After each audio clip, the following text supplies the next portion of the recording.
Hello, everyone, and good afternoon.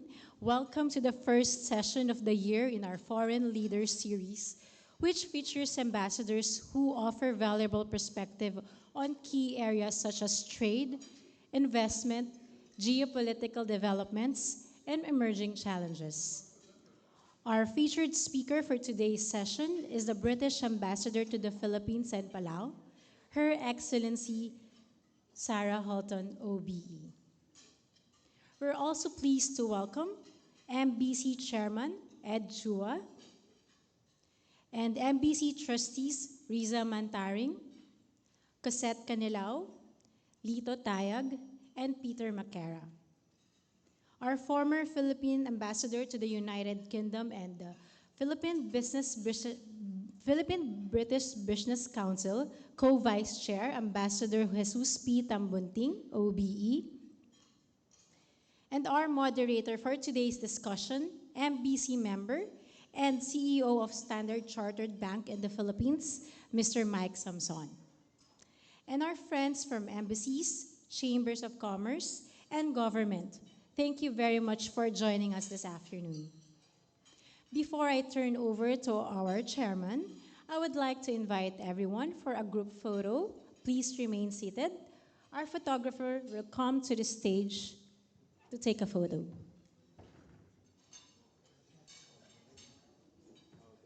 Okay. Eyes on the camera, everyone. 1, 2, 3. Another one. 1, 2, 3. Thank you very much. To deliver the welcome remarks, I now invite on stage MBC Chairman, Mr. Edgar Chua.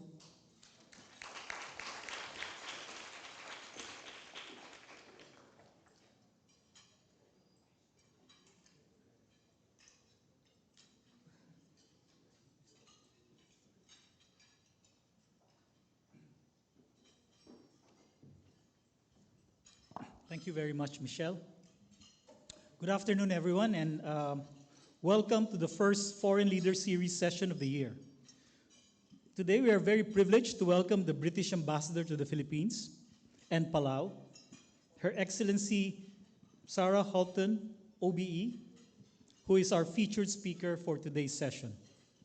Since its launch in 2023, this series has aimed to strengthen ties of Philippine business leaders with our key diplomatic partners, to deepen our understanding of trade, investment, and geopolitical opportunities and challenges. To date, MBC has been privileged to host the ambassadors from the United States, Australia, Vietnam, Japan, Canada, and the EU. And today, we are truly honored to host Her Excellency Sarah Hulton OBE. She graciously hosted MBC at her residence last November, and we're grateful for the chance to return the favor. She has already been posted in the Philippines as a junior diplomat early in her career, and we're glad to welcome her back, this time as the ambassador. For the last 80 years, since we established our diplomatic relations in 1946, the UK has been one of the country's most enduring partners. We have since upgraded it into an enhanced partnership in 2023, paving the way for deepened cooperation in the critical areas of trade, investment, climate action, maritime security, and defense. We see this commitment translating to action. On trade and investments, our total trade is valued at £3.2 billion. Meanwhile, in 2024, British foreign direct investments, or FDI, to the Philippines reached £1.9 billion, making them the largest single investor in 2024, driven mainly by investments in renewables. This is a momentum that will surely be sustained through the recent relaunch of the Growth and Investment Partnership, plus the formation of the Joint Economic and Trade Committee, or JETCO, last year, and the UK's Developing Countries Trading Scheme. There are many other areas of collaboration, as I mentioned, such as climate action and maritime security and defense. Since 1995, the Philippine-British Business Council, or PBBC, was formed to facilitate business cooperation between both our countries, while MBC's climate and sustainability work has centered on bringing business and government together around practical transition issues, from circular economy and sustainability reporting to decarbonization and the policy conditions needed to support climate-related investments. With both nations marking 80 years of diplomatic ties, alongside the UK's 5th anniversary as an ASEAN dialogue partner and the Philippines' chairmanship this year, it's the perfect time for the Philippine business present today to engage the British Embassy and back its initiatives. Once again, thank you for your time this afternoon. I look forward to a fruitful exchange of insights and to share more on the Philippine-British Business Council with the Embassy and introduce our speaker. Please welcome on stage former Philippine Ambassador to the United Kingdom and PBBC Co-Vice Chair, Ambassador Jesus P. Tambunting, O.B.E. Ambassador.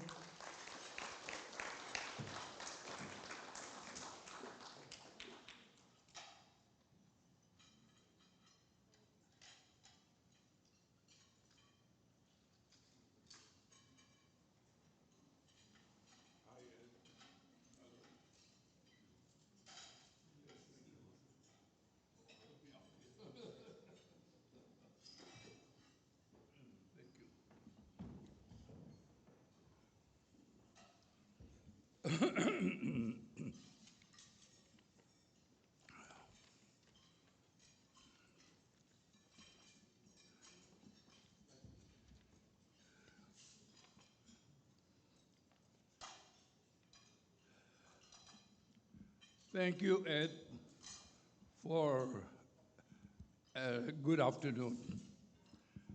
Her Excellency Ambassador Sarah Hulton OBE, MBC board members Ed Chua, Riza Mantaring, Lito, Tayag, and Cosette, Canilao. Oh, we have also Peter Maquera. Peter, good. And our friends from Embassies, Chamber of Commerce, and Government. To those who are unfamiliar, the Philippine-British Business Council was formed 31 years ago, following the historic visit of President Fidel Ramos to the UK to act as a forum of collaboration between businesses in the Philippines and the UK. To this day, President Ramos' state visit remains one of the fondest memories of my tour of duty as Philippine Ambassador to London. With the Makati Business Club serving as its secretariat, the PBBC has acted as a driving force in fostering these bilateral relations, which the British government recognized by granting me the distinct honor of being appointed by Her Majesty Queen as an officer of the Order of the British Empire. In the past, the PBBC has either led or co-organized in partnership with the British Embassy and the British Chamber a number of highly impactful and meaningful engagement, such as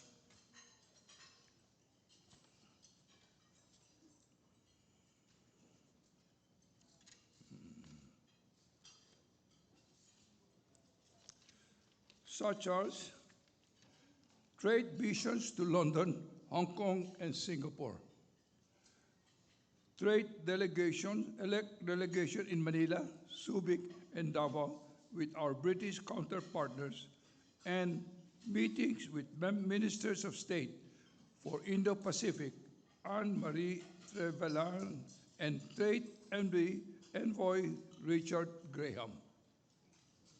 We are grateful to the British Embassy and the British Chamber for their partnership on these activities, and as we welcome Ambassador Hulton, We offer our support in deepening Philippine and British linkages. Further, under the new leadership of PBBC Chairwoman Lorelei Kimbao Ocial, we plan to reactivate our membership soon, and we hope many of you in the room can join us. Ambassador Sarah Hulton has over 24 years of foreign service experience. Like myself, she was also awarded an O.B.E for her services to the foreign policy. Her extensive career includes several senior roles within the Foreign, Commonwealth and Development Office, where she served as Interim Director of the Overseas Territories and Polar Directorate and as Interim Director for Geopolitics and Deputy Political Director. Her leadership spans critical regions, having headed the DPRK and Pacific Interdepartments and representing the UK as High Commissioner to Sri Lanka. She also has previously worked in consular counterterrorism, counter-proliferation, as well as leading the political team in Zimbabwe. As Ed mentioned, this is the ambassador's second post in the country, with the Philippines as her first international post. When she joined Foreign Service, she spent 1 year learning Tagalog.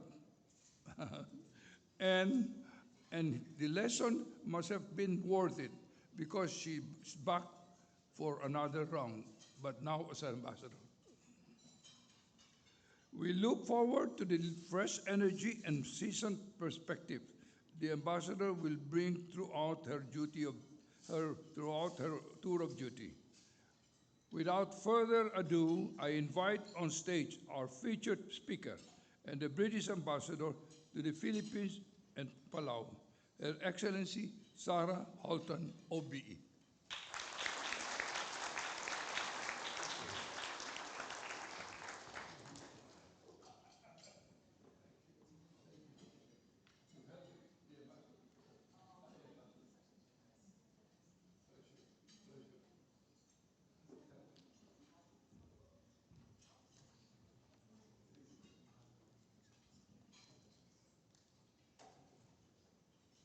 Well, thank you so much for that very kind introduction.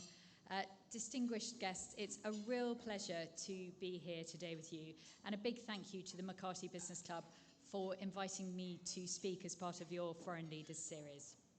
I know that the MBC has long played an energetic role in the Philippines' economic life, promoting good governance, ethical business practices, and inclusive economic growth, as well as providing an important platform for debate and discourse, and we really welcome the opportunity to be part of that dialogue. So today we meet at a moment when geopolitics is shaping economic choices more acutely than ever, from supply chains and energy security to investment screening and the rules that govern trade.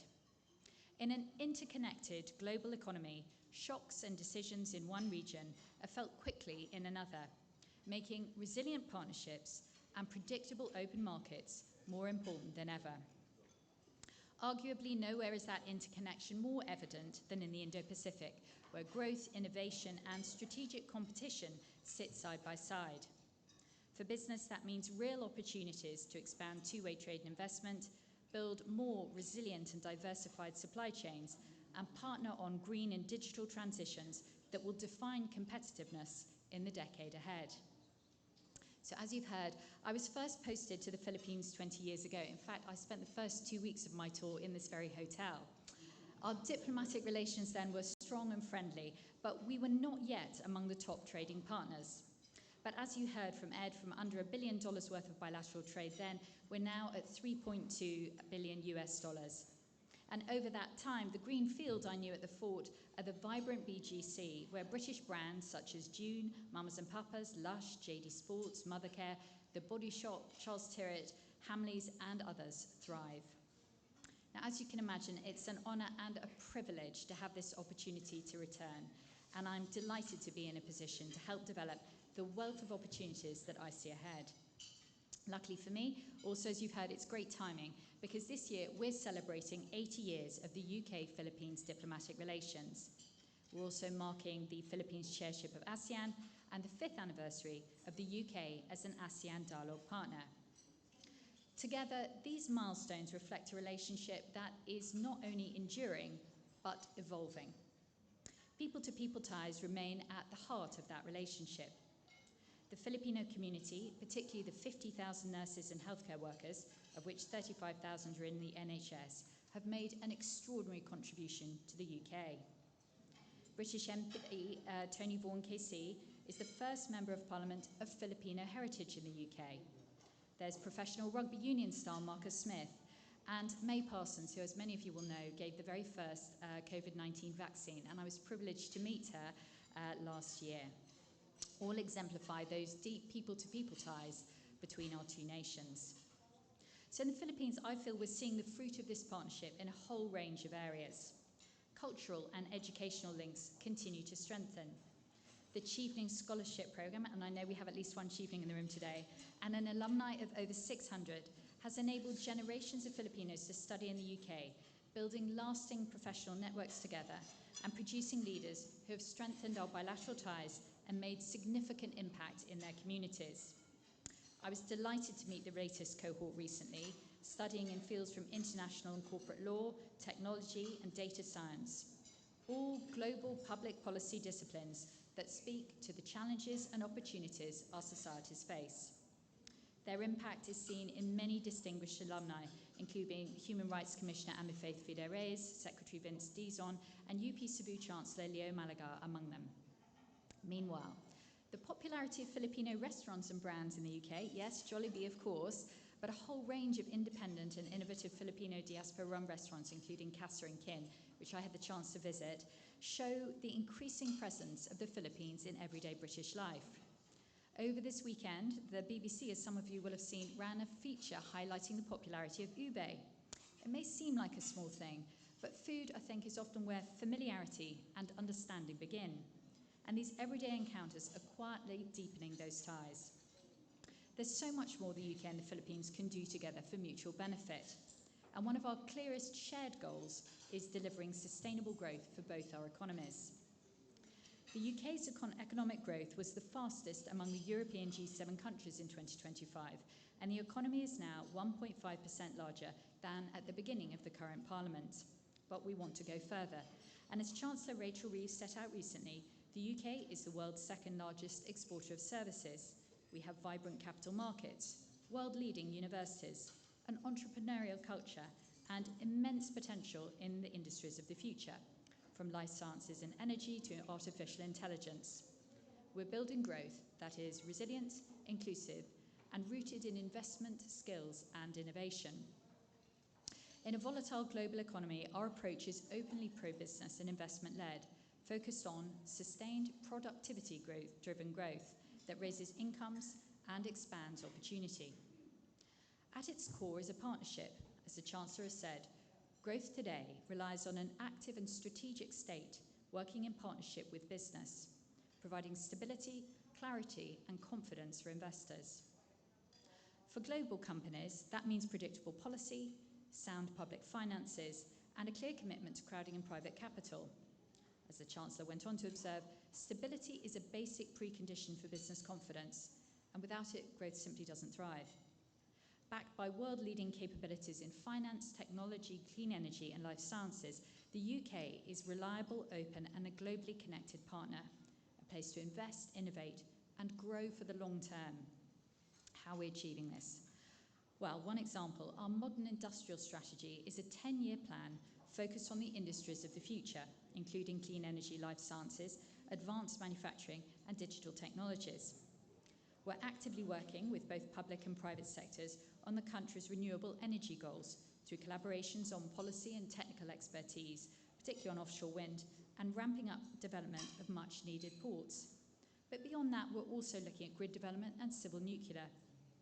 Digital technologies are central to that strategy, spanning AI, cybersecurity, and fintech. Practical use cases include AI-driven fraud detection in financial services and cyber-secure digital payments, platforms that boost productivity and protect consumers.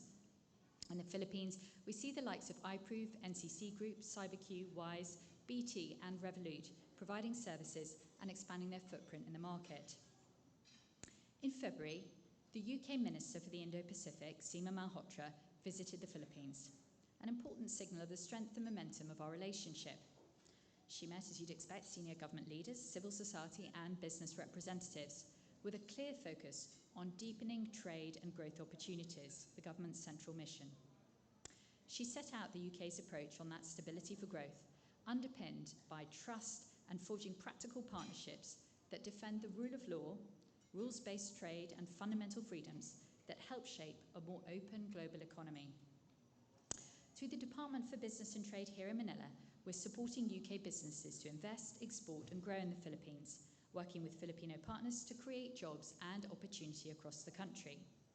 We see the Philippines' economic financials as sound, even amid domestic and global shocks, and the economy continues to stand out, growing last year by 4.4%, ranking among the region's strongest performers. Leading forecasts continue to show the Philippines outperforming many peers, and we're watching the big, bold reforms closely. The aims of strengthening governance, safeguarding investment, grade credit ratings, and creating a more competitive, investor-ready economy.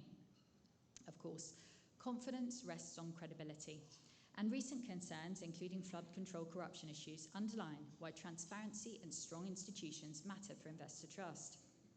And while many forecasters have revised down near-term growth expectations, the fundamentals we see, demographic strength, reform momentum, and the drive to mobilize private capital into infrastructure and clean energy still point to significant opportunities.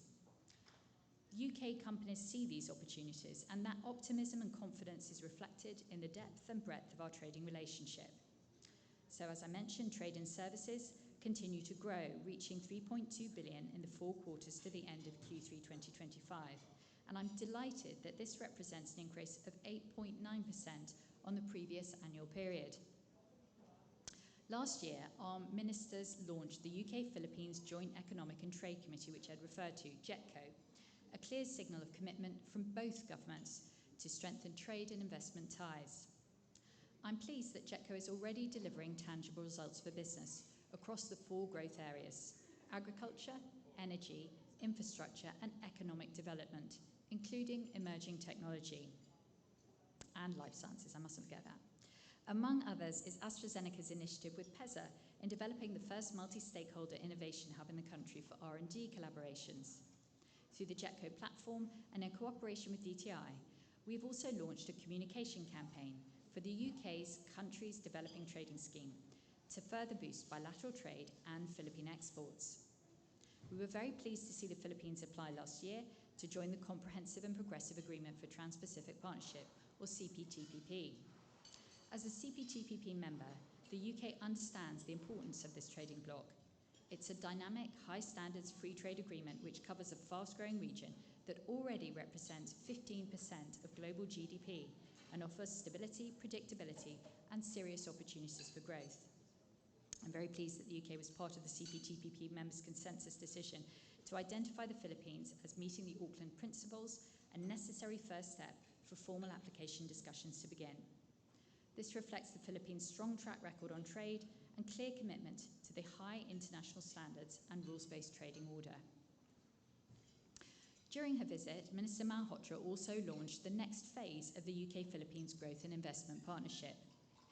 At its heart, this is a practical toolkit, helping improve regulation, develop bankable products, de-risk investment, and mobilise private capital, and it builds on one of the UK's greatest strengths, the City of London, with a long history as one of the world's financial leading centres, and now more than ever, the leading global hub for sustainable finance. We hope that the Philippine government agencies and businesses will look to London as a platform to raise green, blue, and sustainable finance. And we also see significant opportunities to deepen partnerships in insurance, helping strengthen resilience of the economy. The Minister also announced for the first time UK participation in the Luzon Economic Corridor, a major initiative to improve transport, energy and economic infrastructure.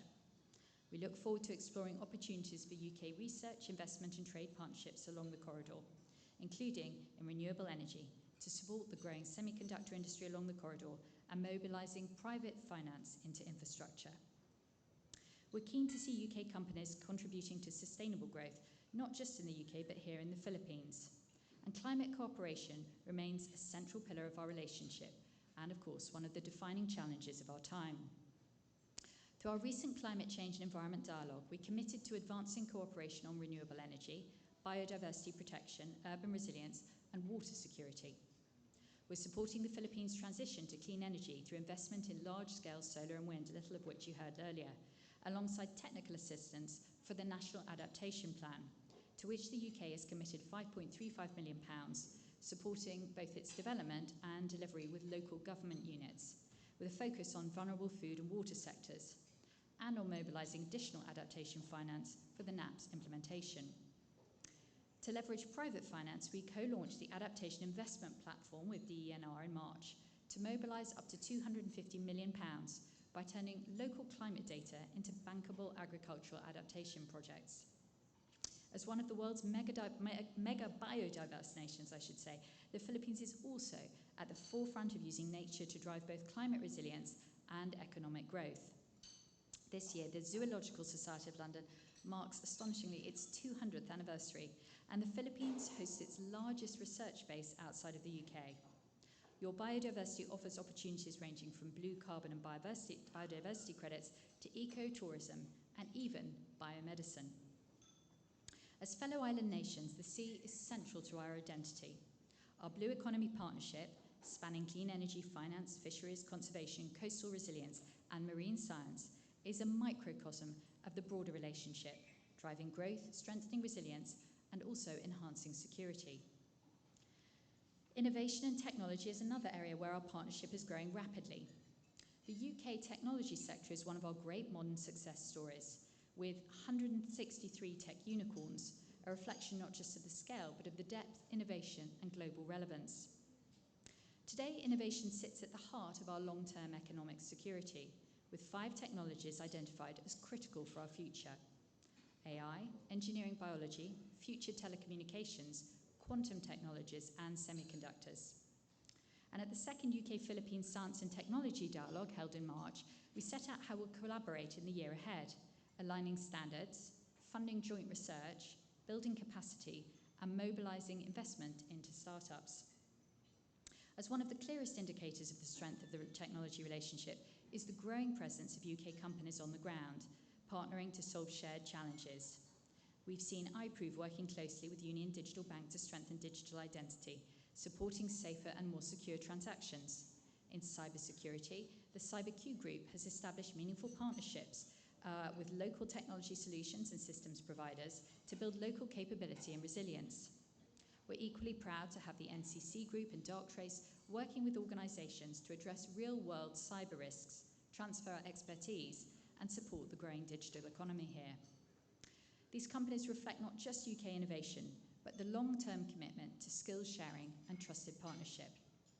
This was very evident at the second UK Southeast Asia Tech Week in February, held here in Manila. We welcomed a whole host of innovative UK companies excited to develop commercial partnerships across AI, cybersecurity, and fintech. At a moment when conflict is sending shockwaves through energy markets, shipping lanes, and global confidence, the UK is clear-eyed about what business needs: stability, predictability, and the rule of law. As the Foreign Secretary Yvette Cooper has set out, national security and economic prosperity have become increasingly intertwined.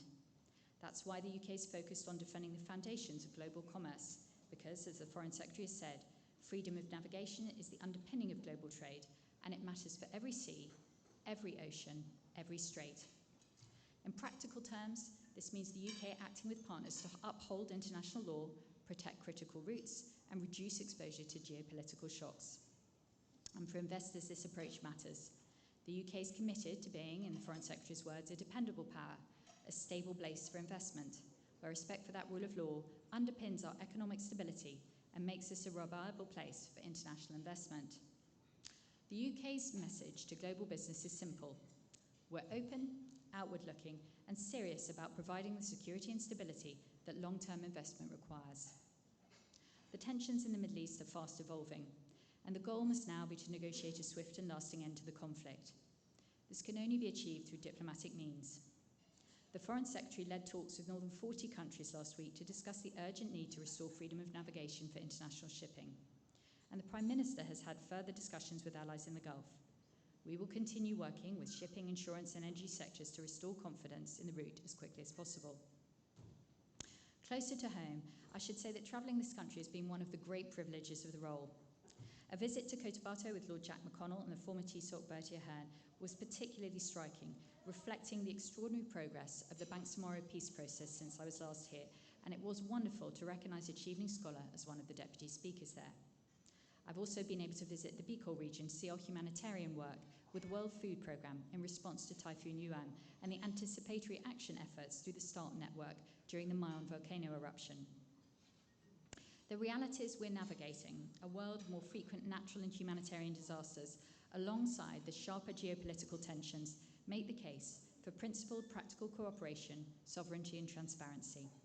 It means upholding international law, including freedom of navigation and unimpeded lawful commerce. A rules-based approach is not an abstract ideal. It is the foundation that I have kept returning to. The stability, confidence and predictability that investors need, and for the sustained growth and shared prosperity that our citizens expect. The UK is committed to upholding a free and open Indo-Pacific and will continue to be a champion of international law and the rules-based international system. These experiences reinforce a simple truth. The UK-Philippines partnership is growing broader, deeper and stronger than ever. And with organisations like the Makati Business Club helping to drive that momentum and shape what comes next, our shared future is not only promising, it is a future defined by innovation, opportunity and shared success. Thank you very much. Thank you very much, Ambassador Hulton. May I kindly request you to take one of the chairs? Thank you. As I call on stage Mr. Mike Samson, MBC member and CEO of Standard Chartered Bank in the Philippines, to join you on stage for our open discussion. Over to you, Mike.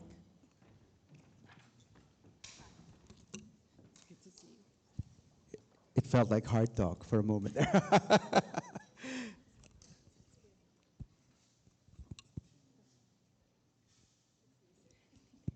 Yeah, very interesting speech, Ambassador. And I think maybe I'll start very quickly with some of the statistics that you mentioned in your speech. The first one being a very quiet 8.9% and very impressive.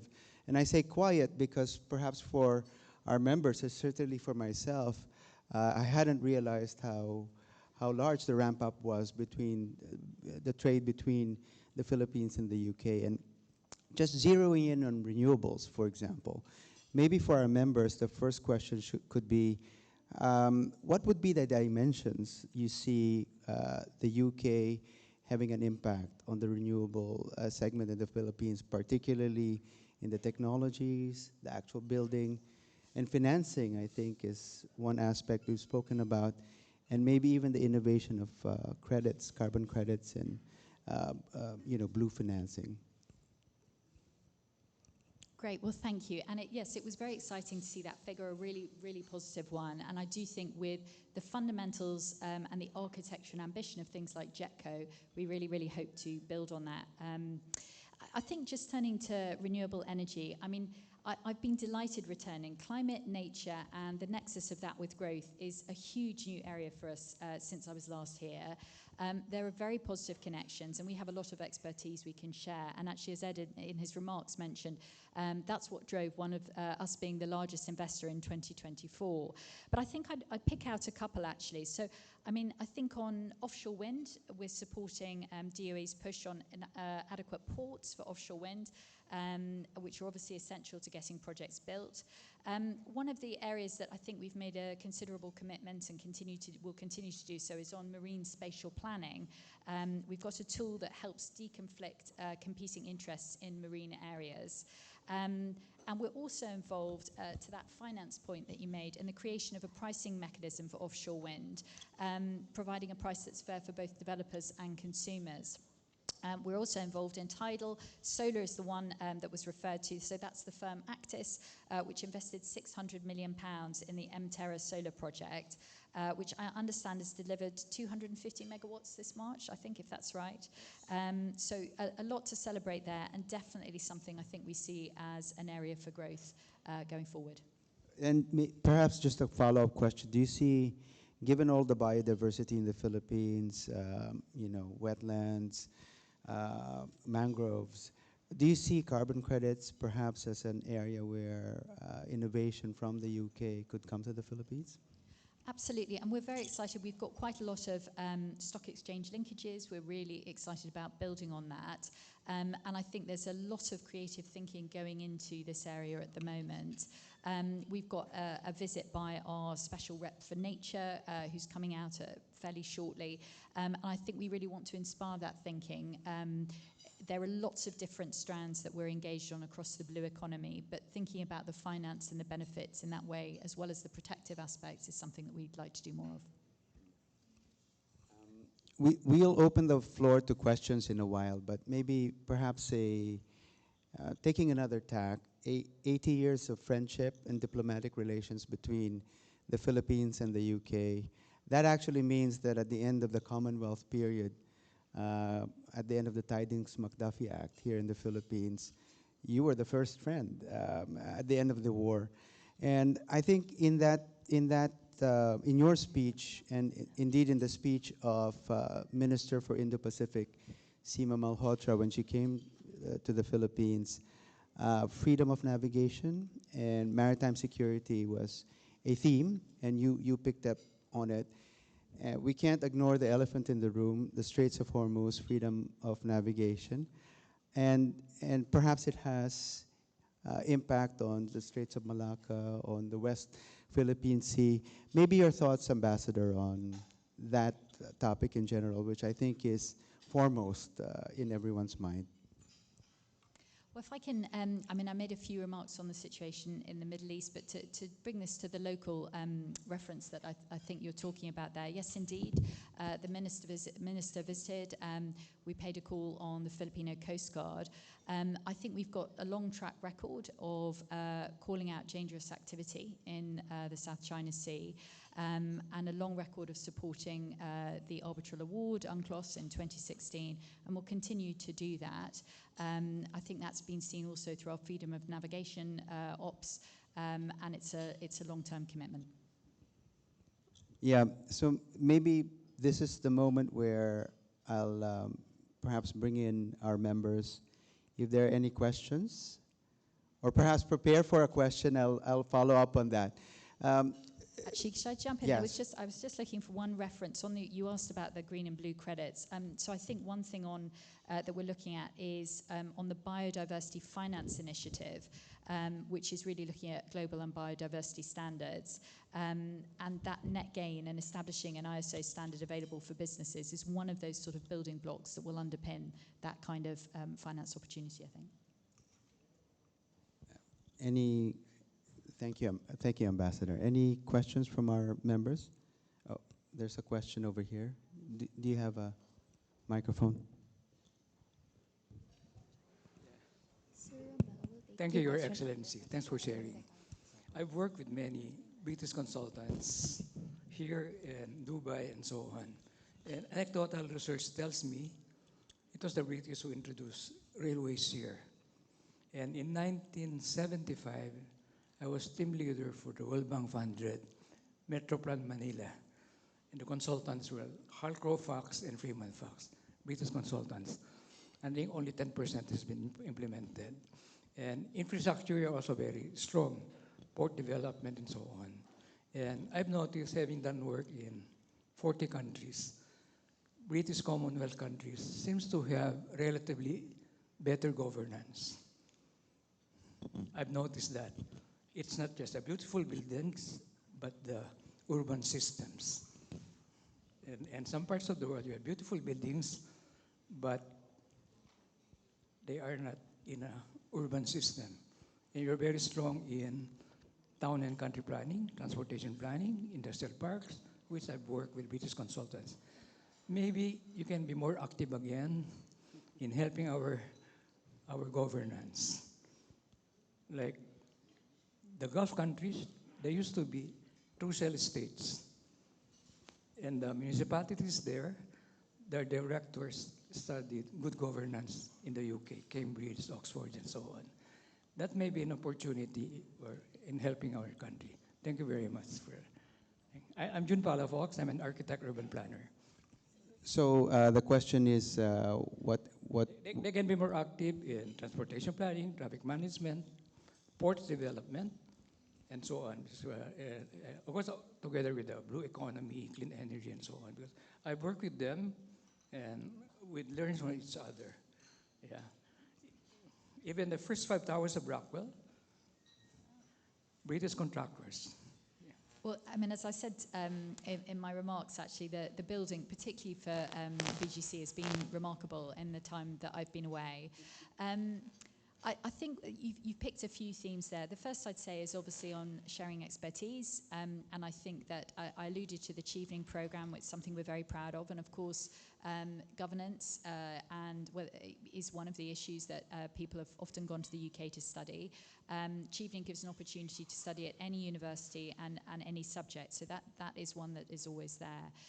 Infrastructure, as you say, it is something that we see as one of the big, I think one of the top opportunities going forward. We're doing some very interesting work on that, and as I picked up, I mean, we're the world's second largest supplier of services, and so we do a lot of that service work is around infrastructure. We've got a number of projects ongoing at the moment, sharing expertise, everything from design. We've had Transport for London visiting here, for example, so we're trying to bring experts in to help on that as well. And then, of course, through august institutions like the MBC, but also through our own chamber, PBBC, we really want to be able to share, network, lobby, and understand the environment and how we can help. So it's always really interesting to hear those reflections. Thanks. Thank you, Your Excellency. Thank you. Thank you. I think we have a question over there. Yes. Thank you. Yep. Hi, good afternoon. I'm Romel Regino from Altius Inspiro. Thanks again, Ambassador, for hearing how the trade relations are very, very strong. My question is maybe a little bit off into the trade, but rather I'm sure you're feeling the summer heat right now.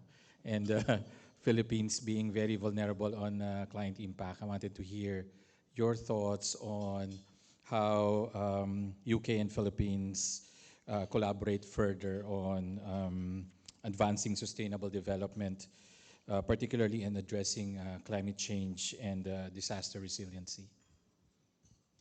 Thanks. So I think two sort of strands there, and the reason I'm looking at my notes is this is just an area where we're doing an awful lot together, which is great.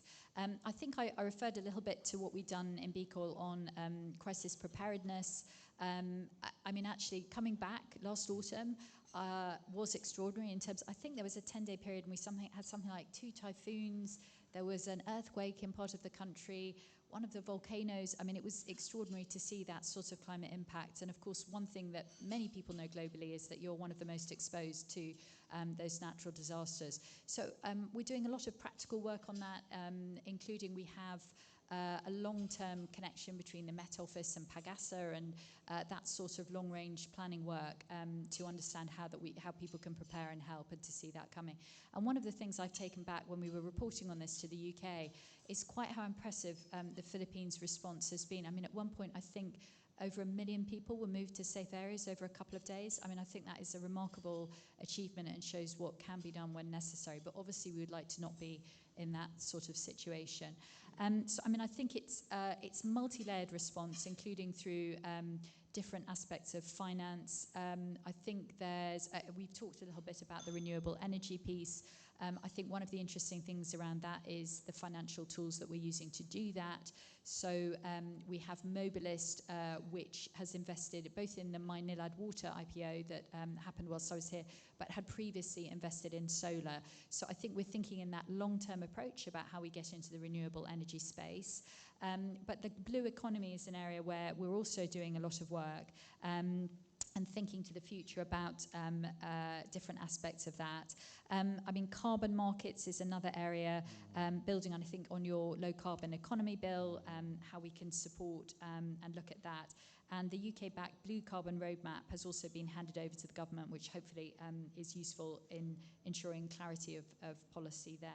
So, I mean, I think it boils down to a lot of sharing technical expertise, and I think really just trying to encourage support and looking after that mega biodiversity that I was referring to earlier, but probably more than I can cover in a few moments here. But we look forward to having our special representative for nature out here fairly shortly, and I think that just reflects the importance we're putting on that aspect of the relationship and how we can help. Thank you. Maybe while we're waiting for more questions, maybe a trickier question, Ambassador. We've spoken a little bit about the oil shock and the significant increase in the price of oil, which has necessitated domestic producers in the Philippines to try and secure oil at all costs, sometimes from sources that have been sanctioned, for example, like Russia. And in order to really pay for those shipments, you need a banking system. And indeed, there were confusing signals from the Treasury Secretary in the US about allowing some of these shipments to come through, but very, very clear signals from the UK and the EU that sanctions remain on certain oil-producing nations. Just your thoughts on how an emerging market like the Philippines can navigate the very real requirement to secure oil, to pay for that oil through the banking system, but not being able to, given the sanctions regime. So, easy question. Easy question. So, well, look, I think it's probably one of the right ones. This is energy is on all our minds. Everyone is feeling the impact of that. And we've all got an interest on alleviating, I think, the current pressure on the global oil markets. And we've strongly supported that coordinated release of strategic oil reserves. But I think we need to make a few points about, obviously, vis-a-vis Russia. We need to be very clear about where those funds would go. And I think some of the points we'd make would be that we assess that lifting sanctions on Russia would actually have limited impact on oil prices. You know, their volumes continue to flow even before the current crisis. And I think you know, that the possibility that they're already operating near capacity and that sanctions relief is unlikely to enable Russia to increase that output. But I think, you know, the Philippines has been, you know, thinking about that on the long-term impact. The Philippines has been one of the most consistent supporters of UN statements on Ukraine. And obviously what we're aware of is that funds to Russia fund that war machine. So, I mean, I think that's the overarching picture there. I'm glad that our statement was sort of conclusive and clear. I think, you know, I'm sure there will be an ongoing debate about how the pressure is eased, but I think it's important that we don't lose sight of that wider context as well. Yeah, I believe there's a question over there. Hi, good afternoon. I'm Sarah McLeod from the British Chamber of Commerce. I'd just like to, taking away today's challenges that we're all aware of, in general, what can the government and the British Chamber, the Embassy do to help build that trust for, I'm going to focus on British companies because that's why I'm here, encourage British companies to come for the long term and see the Philippines as a long-term investment, not just a quick fix or a quick turnaround? It's a great question, and thank you, and it's great to see another friendly face in the audience. So I think there are many, many ways we can do that, and I think we also see a range of different chamber approaches and how people do this with other countries, and I think there's probably no one size fits all. I think one of the things I've been delighted to see is the pace of visits between the two countries, so people really get to understand the markets. I think Southeast Asia Tech Week was a really great example of where we had companies coming in. We were able to do some of that matching process to put people in touch with each other. And I do think there's no substitute for actually seeing the opportunities close up.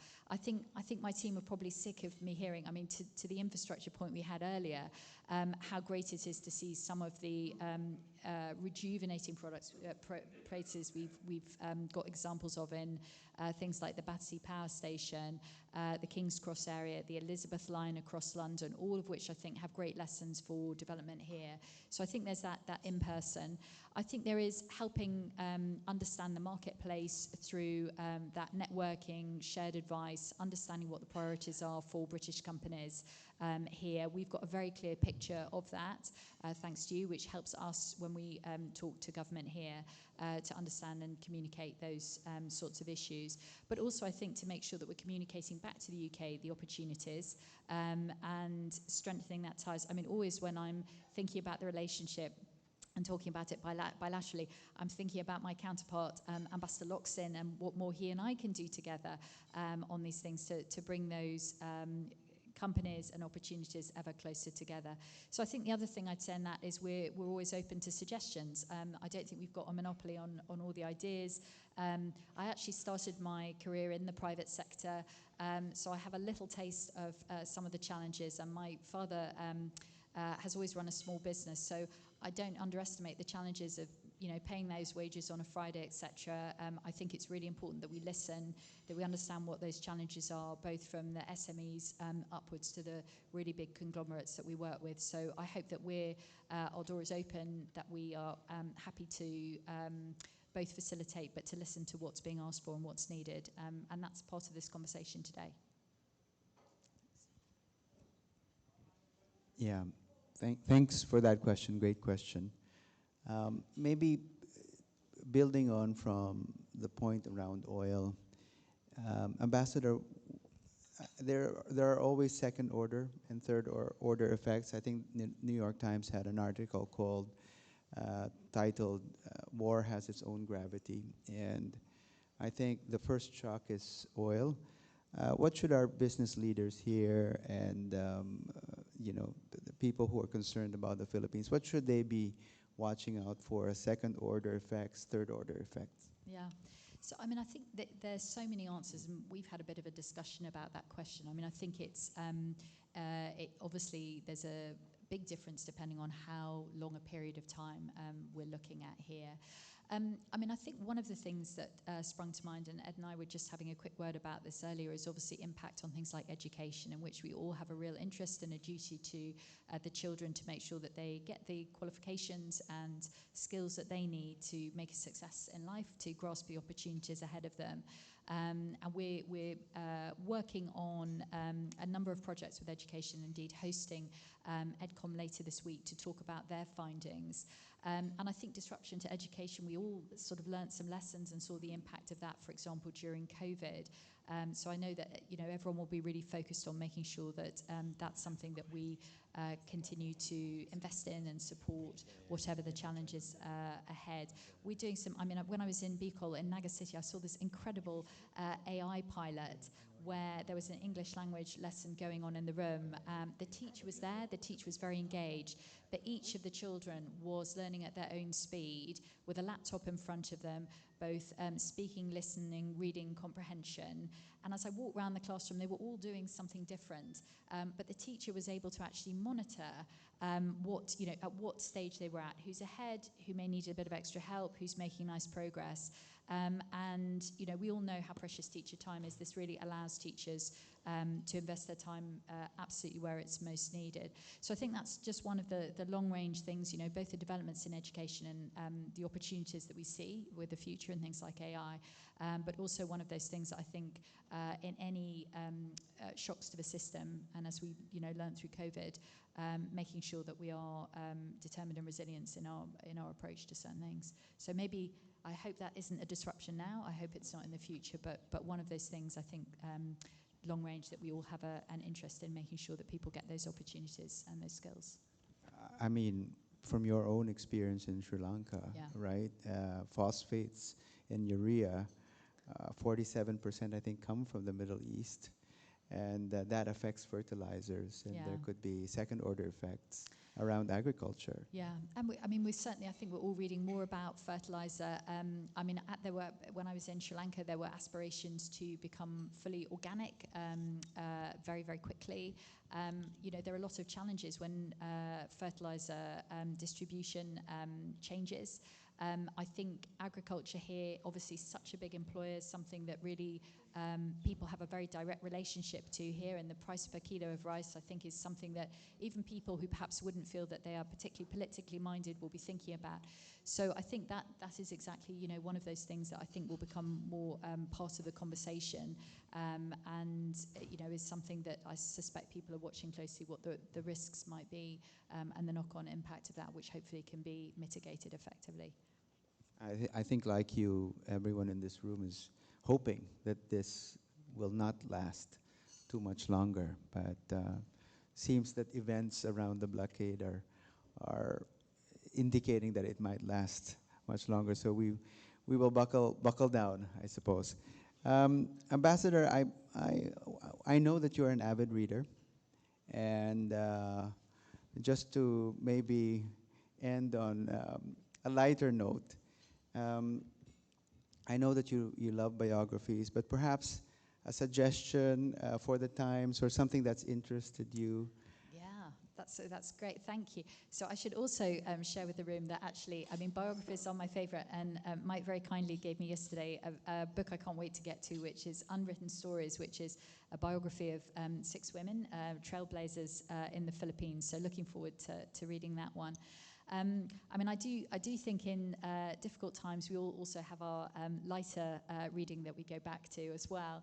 But at the moment, I'm really enjoying a book called it's Wartime Letters. It's by Kathleen Harriman. She was a journalist posted in London during the Second World War, and I think just reading the letters is not only shows the gravity of that time, but also it's a great social history of things she was writing to friends to send her, as well as being a kind of historical memoir. So I think the letters, but then actually looking back, I've just finished, you probably know the news correspondent Lise Doucette, often reporting on our screens, and I just... We listen to her. Oh, there you go. I mean, she's on YouTube all the time now. She is indeed, and I just finished her book. I think it's called The Finest Hotel in Kabul, if I got that right. I'd need to check. But it's a very new book from her, and it's basically a history of the last few decades in Afghanistan, but through the experiences of this hotel. So it was a really novel take on kind of biographical approach or a history of a country. So, but I should say I'm always open to recommendations. Obviously did a lot of reading before returning here, and Maria's Race's book is one that I've shared with a lot of people. So that, I mean, always interesting books to read coming from here, and up for suggestions. But yes, in these times, also looking for a few kind of familiar reads. I'll always go back to a Jane Austen if given the chance. So yeah. Indeed. Yeah, my wife who is a big fan of Jane Austen. All possible variations. In fact, there's a new BBC series on the Forgotten Sister. Indeed. Right? Yes. I haven't had a chance yet, but I look forward to that. And I should say, actually, one of the fun things, I mean, we never get enough time to do justice to the many wonderful opportunities we get in this job, but I had such a fun after, it was actually a morning, we went to Fully Booked. They were doing a sort of readathon of persuasion. So I went along, and people were reading chapter by chapter, but people had come in full sort of Jane Austen outfits. Their enthusiasm was there. It was fantastic. It was a really lovely occasion. A lot of fun to be part of. So I hope we'll see more of that as well. Well, there you go. Lease the sets. Speaking of lease the set, we forgot the BBC, which is, I think, the prime example of how British influence and trustworthiness remains the gold standard. And I always think about how I always turn to the BBC to find truth in very difficult times like this. But Ambassador, thank you for your thoughts across a wide-ranging set of topics, including your candor on some of the more difficult stuff. And perhaps we will circulate your reading list to the members here. That'd But be thank you very much for your Great time. pleasure. And it's Thank you been for an having honor to have this Thank you so fireside much. chat with you. Thank you very much, Ambassador Hulton, for taking the time and sharing your insights with us today. And thank you, Mike, for facilitating this discussion. Please remain on stage as I call on MBC Chairman Ed Chua and Ambassador Jesus Tambunting to join you on stage to present our simple token of appreciation.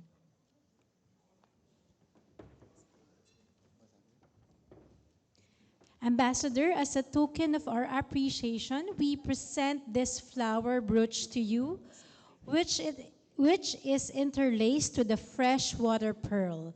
Beautifully handcrafted by Filipino artisans, its bell-shaped petals immediately brought to mind your passion for bell ringing. Just as the lily and the pearl are tied together, we hope that whenever you wear it, it serves as a meaningful reminder of your vital work in being a bridge between the United Kingdom and the Philippines. Thank you very much for joining this meaningful occasion, Ambassador, and hope you like it. I would also like to invite MBC trustees and sponsors to join them on stage for a quick photo opportunity.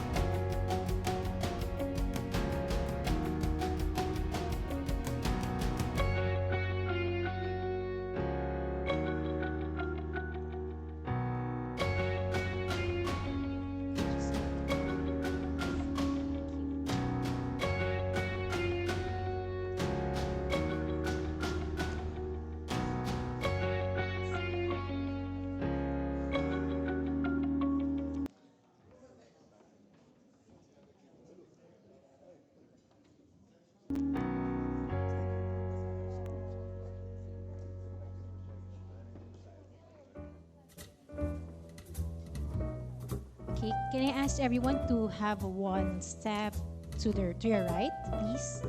So you'll be at the middle of the stage. Some more, please. One step to your right. There you go.